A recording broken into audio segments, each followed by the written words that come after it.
Point chaud avec Kamel Cherif. Que de changements dans les relations internationales, avec autant de bouleversements, de revirements, d'impréparation, d'amateurisme. Le plus averti des observateurs s'y perd. Fini le temps où la diplomatie était l'outil idéal pour régler les conflits et apaiser les tensions.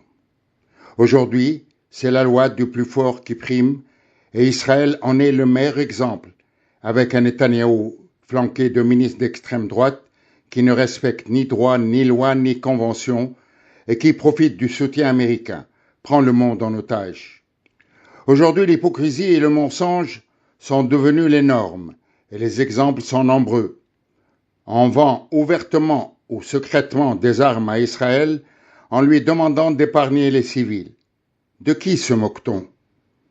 Le nombre de Gazaouis tués depuis le 7 octobre a dépassé les 62 000, et les vendeurs d'armes regardent et comptent l'argent.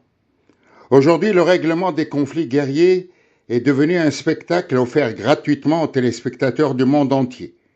Les rencontres entre Trump et Zelensky le 28 février et celle de la semaine dernière illustrent cette vision.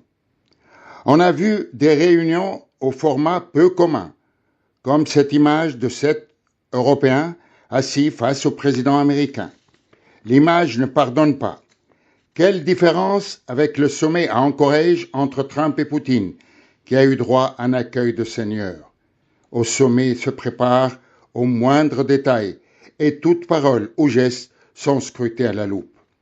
Après avoir parlé longuement et insisté pour un cessez-le-feu en Ukraine, voilà que Trump change d'avis et exige un accord de paix.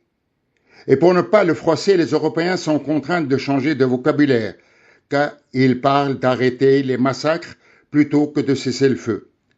Les observateurs restent sceptiques quant à la tenue d'un éventuel tête-à-tête entre Poutine et Zelensky.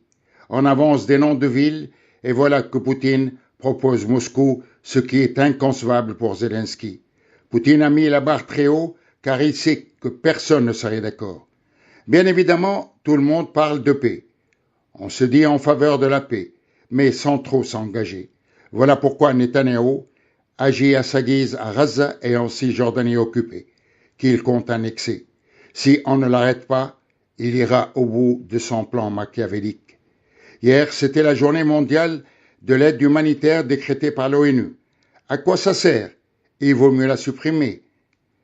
Car ce qu'on voit et ce qui se passe à Gaza, et quand on voit l'incapacité et le manque de volonté des puissants à mettre fin à cette tragédie, il est inconcevable d'admettre que l'humanitaire est devenu un crime contre l'humanité. Point chaud avec Kamel Cherif.